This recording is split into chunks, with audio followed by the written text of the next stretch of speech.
Hey guys, this is Jensen slash David from Questionable Plays. We had another pre-release recently, and we have another first place deck, and it is Gammamon piloted by our own No Mames. So, No Mames, tell me about your matches. So, very funny 4 rounds that I had to go through. Straight purple the entire day. Round 1 Fenrir, round 2 Leviathan X, round 3 Fenrir again, round 4 Leviathan X again. That sounds exactly like how I think BT15 is going to be, but hey, you prevailed through with, well, not a completely purple deck, but a very powerful rainbow deck. So let's get through with the deck profile. So let's start out with our classic eggs. Yeah, so this deck, you want to run strictly Gammamon.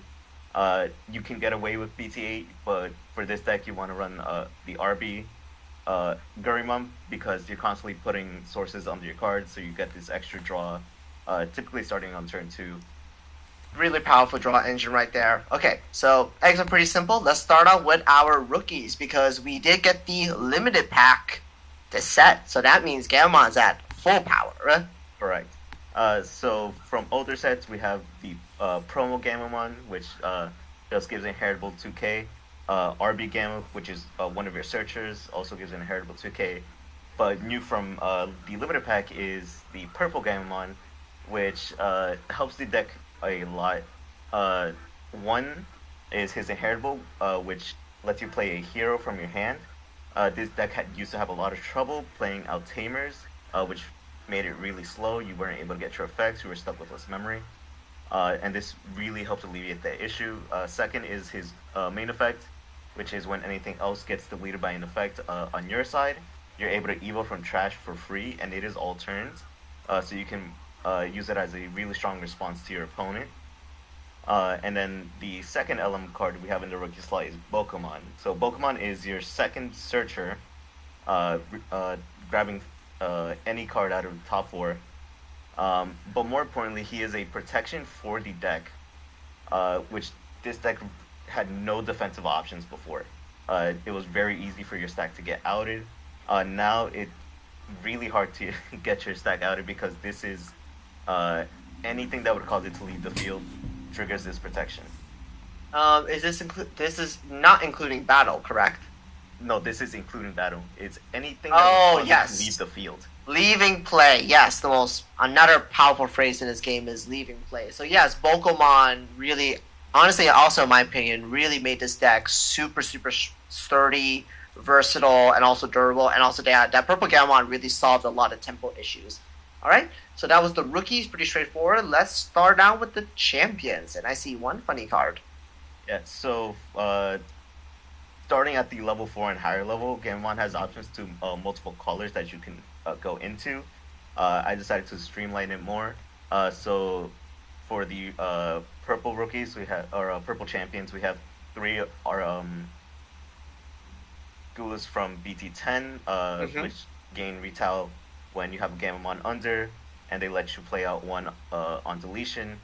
And we run 2 copies of the RB1 Gulus Gamma, which end of attack you can delete the stack to delete something with DP less than or equal to. Typically, you're going to be increasing through inheritables, through tamers. And then also on deletion lets you play out again. So these purple ones are great for just getting rid of board and then minimizing the loss by playing out something like a Searcher Gammamon to then be able to find a follow-up. And then for the red champions, we have 3 copies of the Raid. Raid is extremely important for this deck. It's one of your main ways to deal with large stack decks that don't want to stay suspended. And then secondarily, this lets you play out a tamer if you do not have one. So combining this with the new LM Gammamon means you can go Evo, play out a tamer, and then if this happens to get deleted, you now are able to play out a second one, just minimizing the amount of memory you pay for your playmakers. And then the second red champion we play is the Blitz Gammamon. This used to be incredibly important because you were unable to keep turn more often than not. But because of the LM Gammamon and the Raid Battle Gammamon, you're now able to play out turns more frequently, and these are allowing you to keep turn more often. So these used to be ran at three to four, cut it down to two. They're not as necessary anymore, but still really good to have. Mm-hmm. And then the final champion is one copy of the Gammamon. Uh, typically, your game plan is to burn through security, either through one of your megas, which we'll get to later, or through just repeated pokes. And sometimes you have trouble finishing off the game. That's where the Zagunimon comes in. You're constantly playing tamers, and because all of them are pretty much only DP buffs, you don't need to suspend them if you do not have to, which leaves up a very possible hybrid play towards the end of the game. We do love a classic just hybrid for game when we just want to get in that final hit. So really good champion spread. I also like this champion spread because I feel like the blue and green are kind of like mid.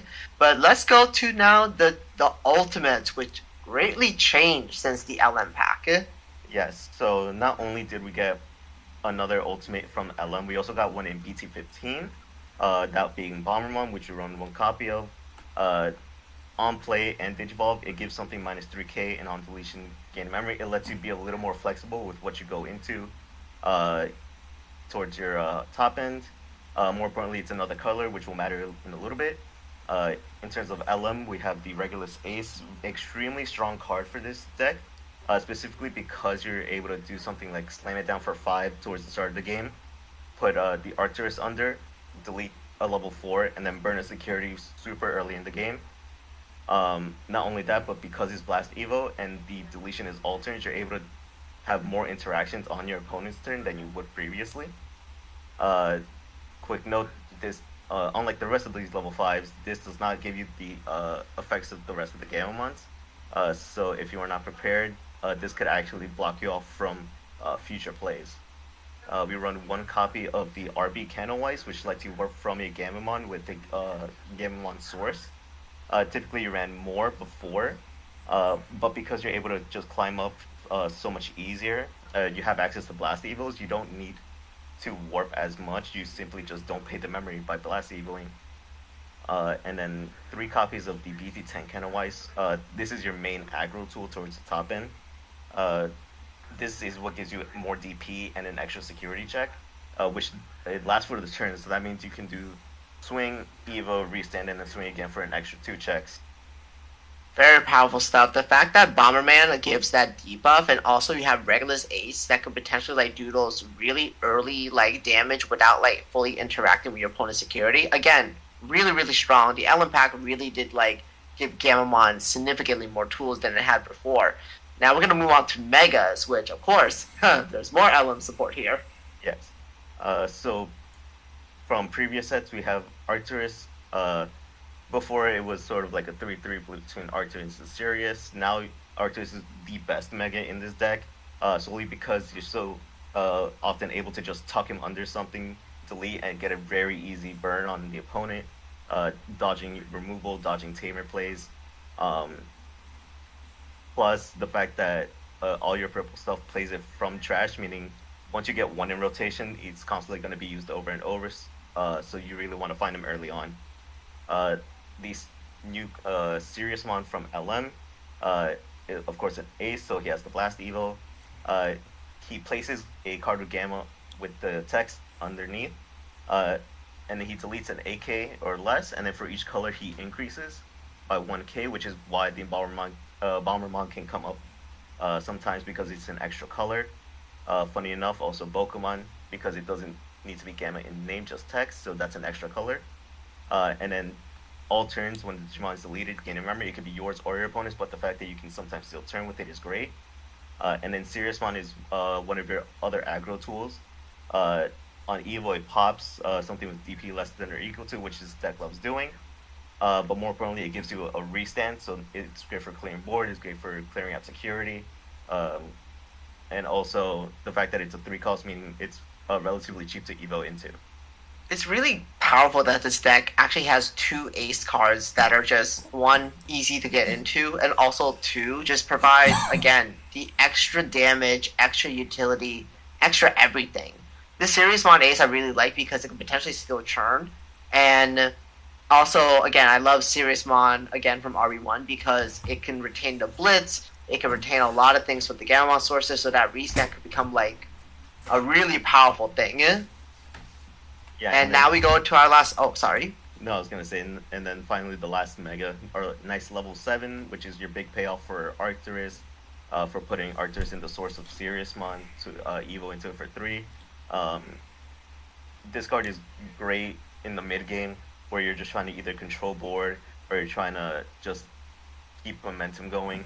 The fact that the all turns means your Digimon can be deleted and you simply replace it, or your opponent tries to out your board, you simply replace that too. So now you're trying to keep bodies up with what aggression they're doing, with what board clearing they're doing, Mm-hmm.